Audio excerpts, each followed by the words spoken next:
Welcome back, everybody. Eric here. All right, there's been a long-standing question running through my mind for quite some time, and I'm going to finally answer it after years of testing, and that is a 22 adequate for self-defense?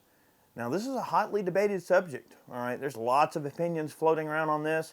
If you give me some of your time, I think you're going to come away maybe enlightened on this subject.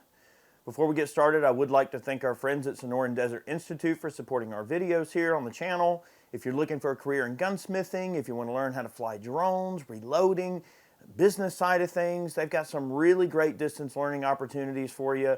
Great curriculum, awesome instructors, really good people. Check them out, Sonoran Desert Institute, SDI. Tell them we sent you and get your career on the right path in the gunsmithing world. Okay, so you guys know from our past content on the channel, you know, Chad and I over the years, and Barry as well, rest his soul, have done a lot of testing with 22s. You know, some of our videos where we shot 22s out to long distance, you know, those early videos were a real big hit. A lot of people were really surprised at some of the results. And you're talking a 22 with an 18 or 20 inch barrel, shooting standard velocity ammunition, potentially piercing a pine baffle board at 700 yards or so. I think was the longest shot we were able to connect. It was like 700 yards. And you would think there's no way a 22 is going to hurt someone 700 yards. Sure enough, it would penetrate the board. And that's standard velocity. That's not even some cooked up round that's a little faster or a higher velocity alternative. The reason that we chose standard velocity in those early videos is because we wanted to have the accuracy necessary to deliver the projectile in a reasonably good location to be able to even conduct the test. Once you get into some of the hotter rounds, while they do have higher velocity, they're also not nearly as accurate. So we stuck with the standard velocity for that reason. Now, you can check out all the published work that we've ever done if you want to see for yourself, you know, what we did. Recently, I think just last year, we conducted a ballistic shell test comparing the CCI Stinger ammunition to the Federal Punch ammunition, which I think is like a 36 grain bullet that's moving pretty fast. But we found some really interesting comparative results to that. Both cartridges, when fired out of a rifle length barrel versus a pistol length barrel, you know, seemed to work slightly different. Of course, the Punch seemed to excel really well out of the pistol barrel. So here we have this 22 round that is sort of designed. You know, Federal is saying, hey, this is a carry round for a 22.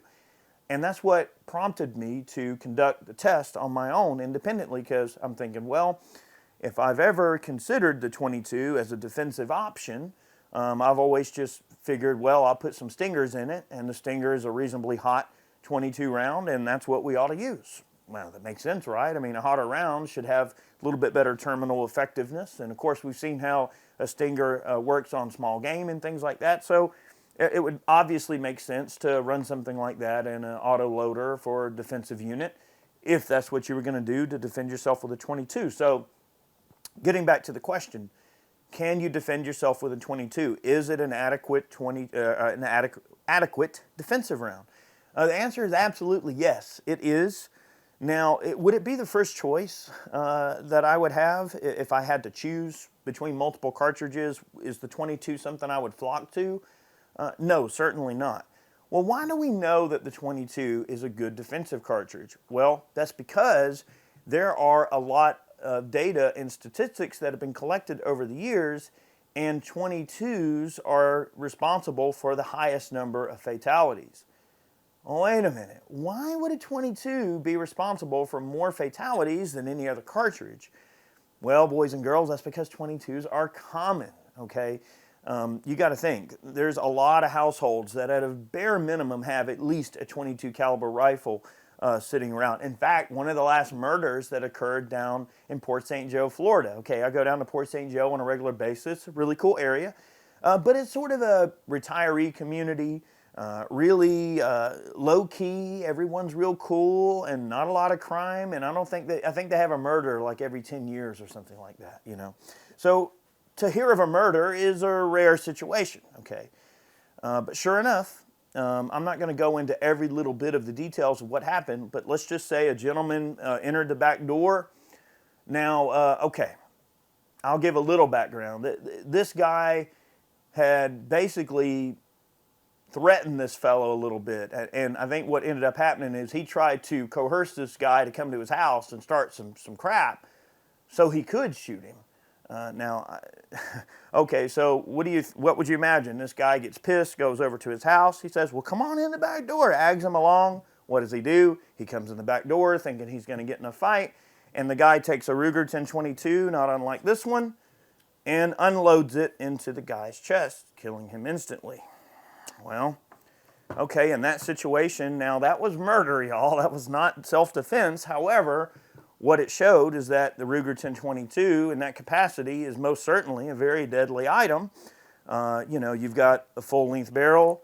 You've got, a magazine interchangeability. So you got 25 rounds on tap with a quick magazine change. It's semi-automatic. Okay, it runs pretty quick, So this gun in that capacity, yes, at that distance, at a, room-to-room distance, and the person isn't wearing body armor or shooting back or anything like that, okay, why is the 22 responsible for more deaths than any other cartridge? Again, it's because the 22 is common. This guy probably didn't think to unlock his safe and grab his 1911 or grab his AR or whatever he might have had, or it might have been the only dang gun he owned. And there's a lot of people out there who may not have a lot of guns, but the 10/22 is a very common rifle, and there's a lot of them out there. So in this case, a person was murdered with a 22 caliber rifle, okay? Now, are there situations where people have saved themselves with their 22? Of course there are. There are good people and bad people out there. But that's just one more sort of point of contention to look at where we say, okay, well, why are 22s used in so many shootings? Because they're common. Is that to say that people go out of their way to choose a 22 because it's better? No, they don't. They grab it because it just happens to be what they already have. Let's look at another 10/22. And you're going to have to forgive me. I lost my magazines. I can only find one 10/22 magazine. This is a 10/22 Charger pistol. Okay? This gun only has like a 6-inch barrel. So it has a much shorter barrel than the standard 10/22, but you can see we have the Deep 6 chassis. This is from, oh my gosh, I'm going to kill myself if I cannot remember this freaking name of this company. I think it's Enoch Industries. Makes this really snazzy chassis for the 10/22 Charger. Hopefully I didn't butcher that company. But it's really cool. It's got a deep channel here in the chassis that allows you to put this. I've got this carbon fiber barrel from Volquartsen in here. And then this suppressor is, this is an AAC Element, all right, my old Element. But this is a great setup. So this is a pistol that is suppressed in 22 long rifle. And of course it does have a folding brace mechanism. Okay, so this is a really compact little setup that can stow away in a backpack. It can go in a truck. This could be like a little camping option, something like that. So, all right, now, is this rifle right here, or pistol rather, this brace pistol, is this more useful than a pistol like this, right? This is just an M&P 22 compact with a suppressor on it. Is this gun useful? Absolutely. It's a really useful plinking option. Now, could you protect yourself with this? You better believe it. Not only can you protect yourself with this, you can do it quite quietly, I might add. So 22 does have its purposes. I think this 22 is great as a suppressor host for shooting suppressed. 22 is great because you can get a lot of trigger time in for the same amount of money you would spend to shoot a lot less shooting centerfire cartridges like 5.56. In fact, many ARs and things like that, people will run the CMMG 22 conversion kits to be able to shoot 22 out of their AR 5.56 chamber, and that allows them to shoot more and save some money, okay? The 22s, I think, always have been kind of the value cartridge. You can generally buy a lot of 22 ammo for a very affordable price. The guns are generally inexpensive. In the case of the 10/22, I remember the days when you could go buy a basic Woodstock 10/22 for like $129. So that's a pretty attractive option for someone to have an auto-loading 22 that holds, 10 to 25 shots depending on the size of the mag you put in it. And there are some 50-round drums for these things. I've found the drums to not be as terribly reliable as they could be. Black Dog does make a Ruger 10/22 drum that is fairly reliable. Would I trust my life to it? Probably not. I would stick to the 25s, the BX 25s. But you've got essentially 25 reliable rounds of 22 ammo on tap, semi-automatics, fast you can pull the trigger. And I tell you, that is a good defensive unit given the situation, if that's all you have, if it's all you can afford. The most useful gun for defensive purposes is the gun you have on you. Now, in the case of this gentleman in Port St. Joe that killed this guy, he premeditated murder. Well, murder is murder. I'm not condoning murder. However, he grabbed that 1022 because it happened to be what he had. He probably did not expect the guy to come over at all. He didn't, but the guy called his bluff and showed up. What happened? He probably had the 1022 behind the door. You know, a lot of people keep their 22 by the door in case they see a fox or a coyote or a squirrel or something they want to shoot. They keep one near the door. So what did he do? He grabbed his 1022 because it was what he had. That's why 22s are responsible for so many deaths compared to other cartridges, because of their commonality. So hopefully this video puts the point to bed. I mean, you can look at our published data and our published results that we've shared over the years, our How Far series. If you haven't seen it, check it out. How far will a 22 kill? We've got a few videos we've done on that. We've also done similar testing with 45 ACP, 9mm. I think we even did one on 500 Magnum, oddly enough. So check that out. That series is really interesting, where we take cartridges out to some pretty extreme ranges and see what kind of damage they do at longer range. I would also check out the Punch versus Stinger video. That's a very eye-opening video. If you are looking to use a 22 for self-defense, I would definitely watch that video just to give you a good idea of the type of damage a 22 really can do.